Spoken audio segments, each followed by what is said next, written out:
Shine परिवार के आप सभी कस्टमर, सभी एसोसिएट, आप सभी को Rashid Naseem, chairman shine group का प्यार भरा नमस्कार।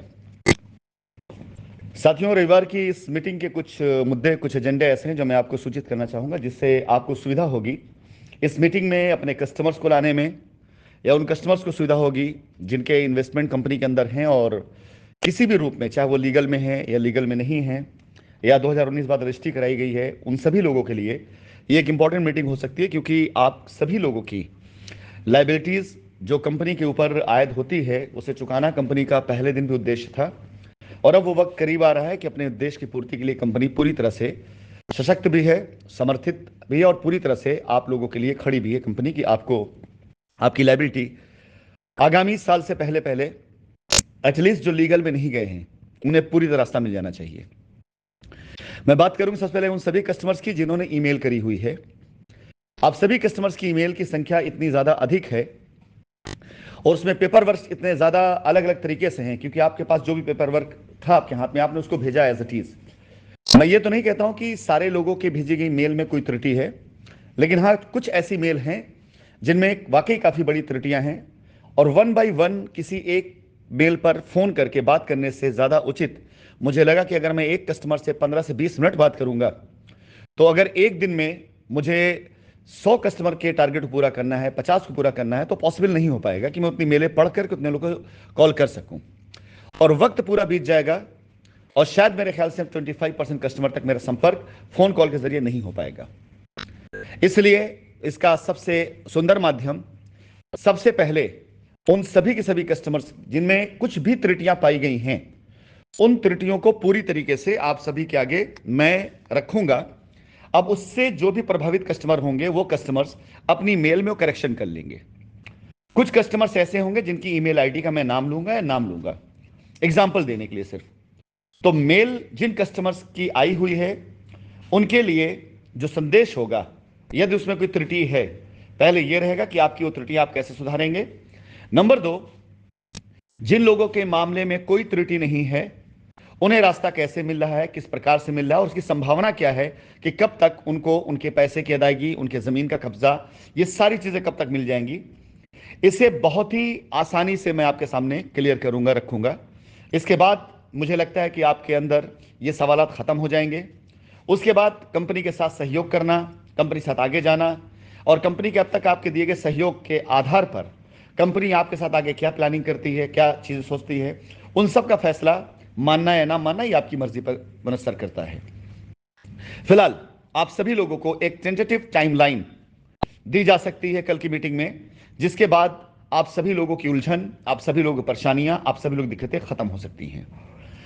दिक्कत खत्म होने का मतलब यह कि एटलीस्ट आपको अब ये समय सीमा मिल सकती है कि कितने समय सीमा के अंदर आपकी चीजों को कैसे निपटारा किया जा सकता है। इसके बाद एक लीगल कंपैरिजन, जो लोग लीगल में गए हुए हैं, कानून के आधार पर, प्रोसेस के आधार पर, जो प्रोसीजर है उसके आधार पर, आप वो सारे लोग जो लीगल में नहीं गए उनमें और जो लीगल में गए हैं उनमें क्या अंतर है, लीगल में ना जाने के आपके क्या क्या और फायदे हैं, जिसकी तुलना अगर आप लीगल में गए हुए लोगों से करते हैं, तो आज मार्केट के अंदर बहुत से ऐसे एसोसिएट्स हैं जो अभी भी नहीं चाहते हैं कि आपका मैटर, आपका मामला सेटल हो पूरी तरीके से। उसके पीछे की वजह है, वो वजह कल मैं मीटिंग में आपको बताऊंगा, और इस वजह से आप सभी लोगों को फिर से वो एक बार पूरी तरीके से बरगला कर, उकसा कर, गलत इंफॉर्मेशन देकर आपसे ये बात कहलवाना चाहते हैं कि जो लीगल में जाने की वो मर्जी आपकी है, उसमें किसी प्रकार से कंपनी तरफ से कोई रोक ना पहले था ना आज है। लेकिन मेरा फर्ज बनता है कि मैं एक तुलनात्मक आपको अंतर दिखा सकूं दोनों मामलों में, कि जो लीगल में नहीं गए हैं कानूनी तौर से वो कहां पे खड़े हैं, और जो लीगल में गए हैं कानूनी तौर से उनके सामने और क्या क्या प्रोसीजर ऐसे आने वाले हैं, जिनके आधार पर मैं आप सभी लोगों को जो लीगल में नहीं गए उनको मैं धन्यवाद देते हुए मैंने यही राय दी कि आपकी मर्जी, आप लीगल जान से जाएं, लेकिन अगर लीगल नहीं जाते तो आपका काम, आपका पैसा, आपकी जमीन उनसे पहले आपको मिल सकता है। उसकी लीगल प्रक्रियाएं हैं, बहुत आसानी से मैं सिद्ध कर सकता हूं, और उसे आप किसी अच्छे अधिवक्ता से जाकर बात कर सकते हैं कि किस प्रकार से जो लोग लीगल में नहीं गए हुए हैं वो ज्यादा बेनिफिट में उन लोगों की अपेक्षा जो लीगल में गए हुए हैं। और अगर ये सारी चीजें आपको समझ में आ जाती हैं लीगल तुलनात्मक से, उसके बाद भी आपको लगता है कि आपके एसोसिएट ने या मार्केट फैली अफवाहें सही हैं, तो आप उनके साथ बेशक जाकर खड़े हों। हमें इससे कोई भी एतराज कभी भी ना था, ना है और ना आगे होगा। अगला संदेश उन लोगों के लिए है जिन्होंने 2019 के बाद, जब से कंपनी के बैंक अकाउंट फ्रीज कर दिए गए, जब से कंपनी के डायरेक्टरान ऑफिस में नहीं बैठ पा रहे हैं, जब से कंपनी पूरी तरह से सुचारू रूप से चल रही थी, उसका संचालन बंद कर दिया गया है। उसके बाद की जाने वाली कई रजिस्ट्रियां जो शायद कंपनी की सहमति से भी हैं और जो शायद ऐसे लोगों ने भी करी हुई हैं जिन्होंने नाम कंपनी का लिया, कस्टमर कंपनी का इस्तेमाल किया, लेकिन उस रजिस्ट्री की कोई जानकारी, कोई आधार कंपनी के पास कभी नहीं था। ऐसे सभी कस्टमर जिनकी रजिस्ट्रियों में ट्रांजैक्शंस वो लिखे गए हैं जो ट्रांजैक्शन कभी कंपनी में हुआ ही नहीं। मैं आपसे निवेदन पूर्वक कहना चाहूंगा कि अगर कंपनी के बैंक अकाउंट में आप सभी लोगों का 5 लाख रुपया भी आया है और आपने 2019 के बाद रजिस्ट्री में कंपनी के द्वारा किसी और को दी गई पीआईपी की चेक, एसएलपी की चेक, रिवॉर्ड की चेक, XYZ कुछ भी आपने मेंशन किया या आपने ऐसा कोई ट्रांजैक्शन लिखा एनईएफटी, आरटीजी जरिए जो कभी कंपनी में हुआ ही नहीं या जो किसी और का रहा हो, जो कि उस टाइम पे बड़े धल्लड़े से किए गए, जिसकी सूचना अब मुझे प्राप्त हो रही है, तो ये पूरी तरीके से इल्लीगल मामला है। ध्यान रखिएगा, इस मैटर को अगर कंपनी उठा देगी अपनी तरफ से कि इस तरह से इल्लीगल ट्रांजैक्शन जो कि इनके थे नहीं करके कंपनी की जमीन को हड़पने की कोशिश की गई, तो यह मामला काफी संजीदा और काफी पेचीदा हो जाएगा कस्टमर्स के लिए। और इसमें वो सारे लोग जो इसमें इन्वॉल्व हैं वो भी इसमें बच नहीं पाएंगे। इस दरमियान आपने एसोसिएट्स को पैसे दिए, उनके अकाउंट्स में दिए, इस दरमियान पैसे आपने कैश में दिए। ये सारी एक्टिविटीज पूरी तरीके से मनी लॉन्ड्रिंग के दायरे में आ सकती है, आ जाएगी, यदि आप पूर्ण रूप से पूरी जानकारी लेने के बाद पूरी तरीके से कानूनी जो उसके प्रोसेस को पूरा नहीं करते हैं। तो ये मान चलिए कंपनी की 1 इंच जमीन भी कोई भी हो, कहीं पे भी हो, वो कंपनी की है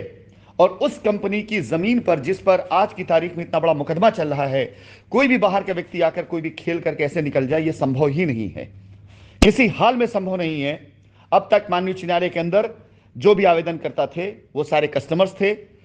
कोर्ट उन्हें रास्ता दे चुकी है, लेकिन अब मामला आ रहा है कंपनी की बात को भी सुनने का और कंपनी की बात को भी जानने का। और कंपनी अपनी बात को रखने के लिए, अपनी बात को साबित करने के लिए साक्ष्यों के साथ,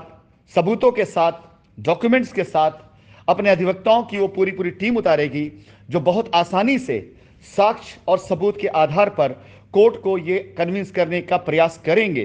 कि किस प्रकार से 2019 में एक तरफ अफवाहें उड़ाई जा रही थी और उन अफवाहों का सहारा लेकर कैसे कुछ लोग अपना मतलब सिद्ध कर रहे थे और उस मतलब को सिद्ध करते हुए कितने बड़े पैसे का खेला किया गया। असली स्कैम इन जगहों पर रहा है और इस पूरे मामले में असली दोषी कौन कौन रहा है, कहां कहां रहे हैं, आज उनकी क्या स्थितियां हैं, कंपनी के जाने से पहले उनकी क्या स्थिति थी और कंपनी में उनके आने से पहले उनकी क्या स्थिति थी, सारी चीजें जरूर उठाई जाएंगी। इसलिए मैं निवेदन करूंगा 2019 के बाद के रजिस्ट्री वालों से कि वो सारे एसोसिएट्स को भी संपर्क में कर लें,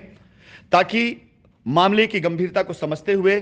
हर कोई अपने अपने स्थान पर अपनी अपनी सुरक्षा का इंतजाम, अपने अपने तरीके से लीगल सुरक्षा का इंतजाम और लीगली कंपनी के सामने अगर बात रखी जाए तो अपनी बातों को लीगली प्रूफ करने का इंतजाम वो पहले से करके रखें।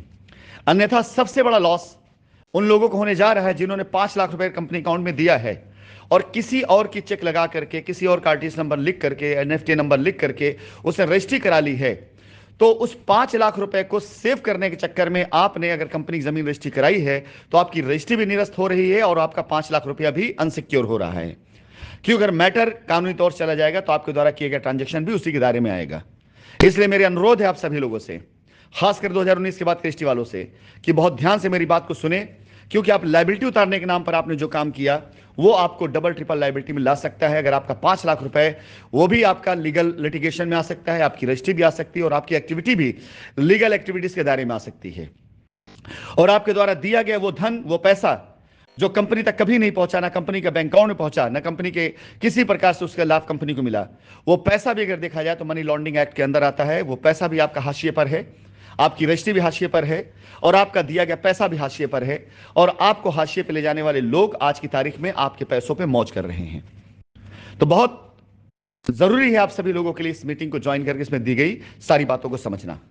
आशा करता हूं कि आप सभी मेरी बातों को समझते हुए उसी प्रकार से अपने कदम उठाएंगे जिस प्रकार से कंपनी आपको एडवाइस करेगी। और कंपनी अगर आपको एडवाइस करती है, कंपनी आपको रास्ता देती है, उस रास्ते पर चलने पर आपके पैसों की अदायगी की जिम्मेदारी, आपके पैसों की सुरक्षा, आपकी जमीन की सुरक्षा हर तरीके से कंपनी की होगी।